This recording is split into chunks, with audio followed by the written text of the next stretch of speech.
Hello and welcome. Today I'm filming about week 7 of the 75 hard. So I've got some tips and tricks in the final stretch. So close and yet so far, right? So I just want to give you some mindset hacks that have worked for me. And also just a quick reminder that sometimes when you're being successful, doesn't feel successful because you are in your feels, right? And so, what we're going to do today is how to deal with the tough times, okay? And we're going to call on our pleasure, building up our tolerance for feeling good. And we're building up our distress tolerance, sitting with those really painful feelings that can come up when you are being disciplined, when you are in radical change, when you are overcoming obstacles and pushing through. And then again, if you're familiar with the 75 hard, I'm sure you are, how to soften that so it's doable, so that we can embrace our true self and use mindset to really make our goals a reality. So that's what we're going to be talking about today in this quick video. My first mindset hack for you is identity shifts. Okay. So a lot of times we need to create a whole new identity to step into the person that we're becoming, especially if we are correcting really entrenched past old patterns. So, for most of us, maybe you started the 75 challenge because you wanted to reboot your health and fitness and really make your self care a non negotiable. I know that's why I did it. And so I think what makes it hard to maintain shifts is that a lot of times we don't give it enough time to build a whole identity around it. And so that's where I think the 75 hard has the time, right? I do think we need about 2 or 3 months to really of sustained effort. And because the 75 hard has that reset function built in, which to be honest, I have not reset. I have maintained my diet, no alcohol, workouts, and water. I have forgotten little things here and there. So if you want to be a stickler, I think that's one thing. But the last video, I just sort of want to like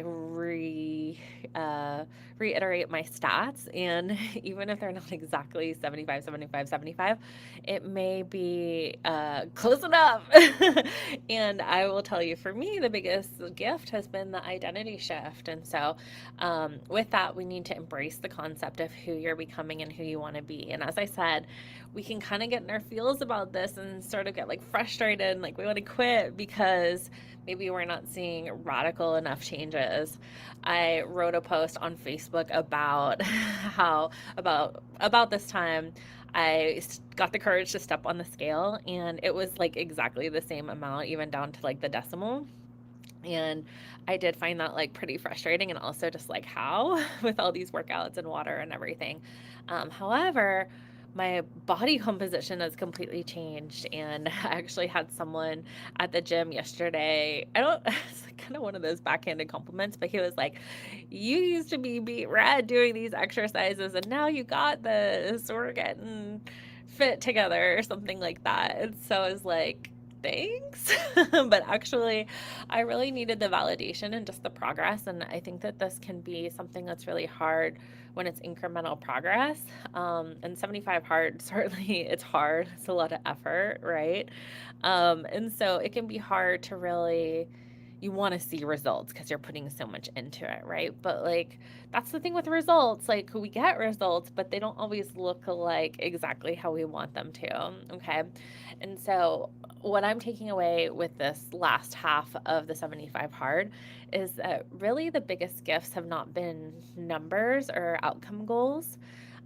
It's really nice to define your progress by, I'm making this much amount of money, or I weigh this much, right? But that can be super limiting and toxic, right? And it can always keep us like chasing and feeling not good enough, and really like we can't control those things sometimes. And so the biggest shift that I've made in my business and in my life has been focusing on what are the things I can control and using your control issues for good. um, So basically, what this means is like what I can control is how much water I drink. Did I go for my walk today? Did I do my other workout? Did I stay away from gluten, right? Like those are the non-negotiables, right? So I can control that. I can take my picture. I can do my mindset work. I can read my book, right? And so, you might say to yourself, like, I'm trying to complete the 75 hard. And we all talk like that, right? But it's kind of hard to try. You either do or you don't do. And if you made it this far in the process, I really think that you will finish and you will finish strong. And I think there's this like kind of plateau moment where it's like not as hard, it's more like normal, like it's kind of part of your day to day. And yet, that's sometimes a place where we slip and get a little sloppy. So, we really want to finish strong here. And instead of like, I'm trying, we want to say something like, I am a person who conquers challenges and achieves their goals. I can do anything I set my mind to it. I can show up imperfectly and still get great results. I decide that I get to have this, right? All of those things can kind of work. And then the identity shift piece is really about being I am someone who drinks water. I am someone who walks outside. I am sorry. I'm sorry. Ooh, that was a little Freudian. I am someone who over apologizes, right? That could be an identity, right?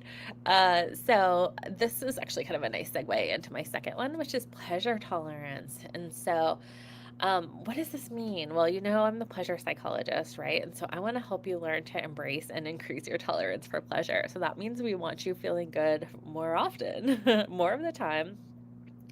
Maximize like the feeling good in your life, okay? So when we're trying to manifest stuff, a partner, a house, money, a business, a kid, a travel, whatever your thing is, we think we want that thing, but what we really want is to feel happy and content and satisfied because we think when we get that thing, it'll like solve all our problems and we'll feel those things, right? So really what we're chasing is feeling good, right? But why is it so hard to feel good? Well, glad you asked. The short answer is trauma. Okay, coming from a trauma therapist, that's going to be my answer there. But it's also kind of like the upper limit Gay Hendricks kind of thing. I'm actually going to do that as book 2 in my Lazy Book Club in the Glow membership. I remember that being one of the first books that I read and when I first got into the coaching industry, and it's one of those game changer, like you have to read it as a rite of passage if you're a coach. And it was written by a psychologist. So basically, instead of saying self-sabotage, which has like, ooh, intense vibes, it's more like, hey, we have this upper limit, and when we're doing better than we think we're gonna do, even subconsciously, we start to self-sabotage. One way is we get sick. Another way is like, we lose interest. And I feel like I've hit a couple of those. One of the biggest changes for me with the 75 hard, I started in August where it was like brutally hot, and now it's like cold. The time change is about to happen. I'm really kind of working with the other end now of I got to get my walk in early. I've got to make sure it's not raining, like things like that. And so, it was easy to get into like, I'm sick. I don't feel like it. I want to give up, and I think that has been a piece throughout. I think that's totally normal. It's just, don't, um, don't buy into that stuff, right? Um, so why is it so hard to feel good? Yeah, I think a lot of us just feel guilty. It's an upper limit thing. With trauma, the wires get crossed, and what feels bad feels good, and what feels good feels bad. And so I will say, in my experience of the 75 hard, drinking the water in particular, but also the nature, also the walks, also the exercise, and not eating the irritant of gluten, all of those things have made me feel so much better. And it's almost like, oh, I'm feeling so good, I don't know what to do with myself.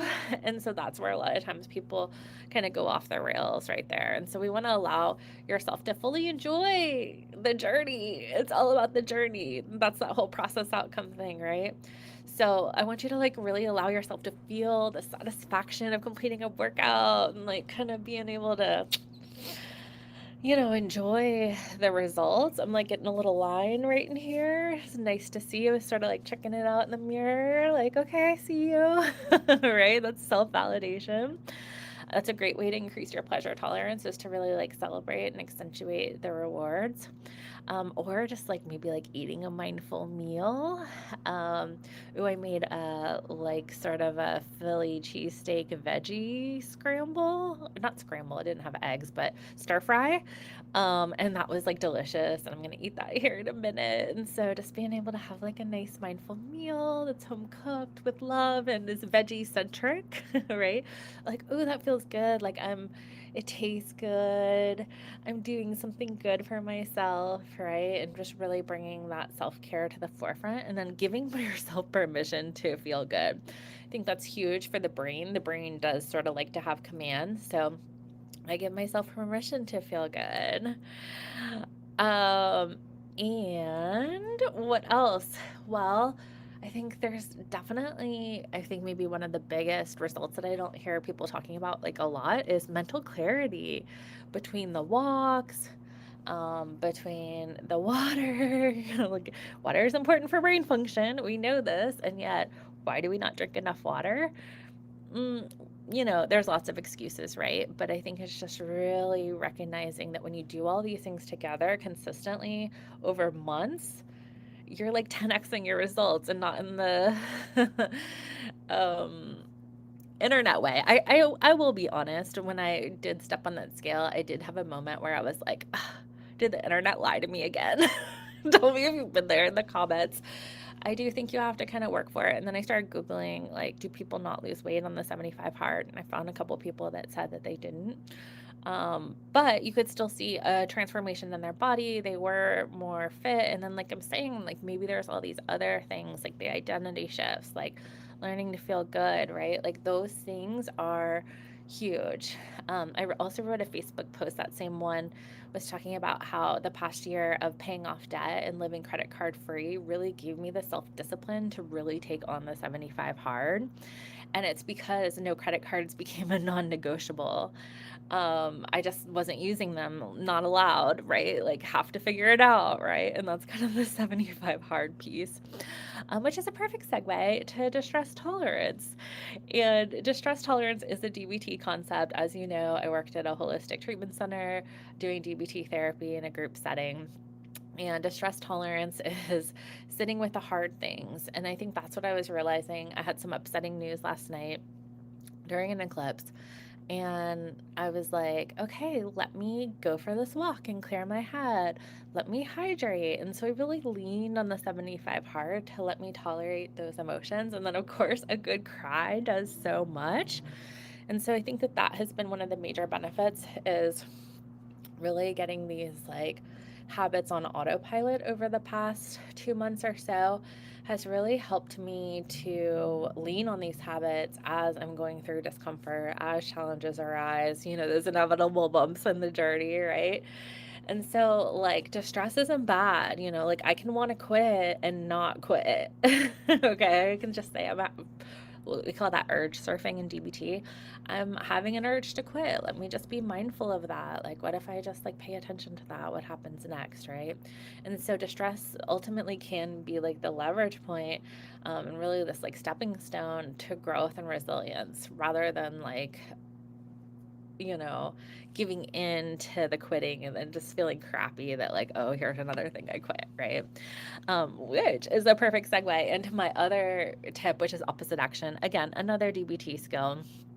And this one is just about when your anxiety and depression is screaming at you, like, I'm tired, I don't want to do it, like, just quit.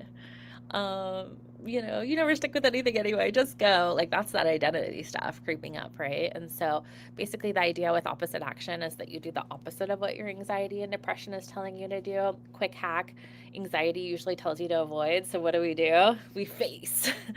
I've definitely been had to walk in the cold, walk in the middle of the night, oh, not middle of the night, but dark, 8 9 p.m. Doing workouts when I didn't want to, right? Just like really pushing through and like working on that opposite action. And I often would tell myself I'll feel so much better when it's done, right? And if you feel like quitting, just like remind yourself your why.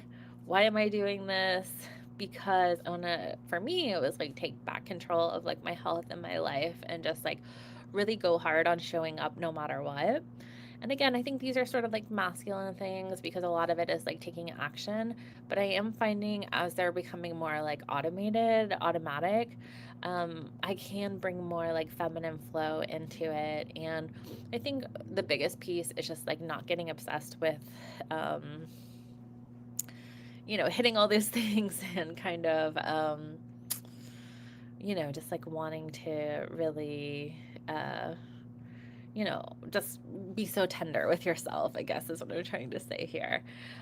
Remind yourself why you started and just like keep going, keep moving forward. And that is opposite action. It's just usually like doing the hard thing that your future self will be very glad that you did, right? That's like saving money, like, leaving a toxic relationship, like all of those things, like hard to do in the moment. But when you transcend that, it's a game changer, right? Which leads to number 5, which is don't quit. Not quitting. I think that that's the name of the game, and that's the muscle that I was trying to build besides like actual muscles was my not quitting even when it gets hard muscle. And this I feel like the 75 hard has taught me that like in leaps and bounds. Just the power of like showing up imperfectly, the power of showing up consistently, the power of showing up even when you don't want to, the power of pushing through the resistance and just like claiming, your up level or this like next version of you, right? And so a lot of this is just like the mental determination to like see your goal through. And I did have a couple of temptations there towards the end. Kind of the closer I got, I'm like, well, what's a couple days? But like, yeah, I do want to complete it to the best of my ability. And so it's happening. And so it's kind of the name of the game is unwavering determination. Easier said than done. But, if you're like me and you maybe had commitment issues, I blame it on my Libra stellium there. But, if you're like a shiny object person, I will say I got very, it was way easier in the beginning because I was obsessed with it. And then towards the end, I'm kind of like, okay, I'm over that a little bit.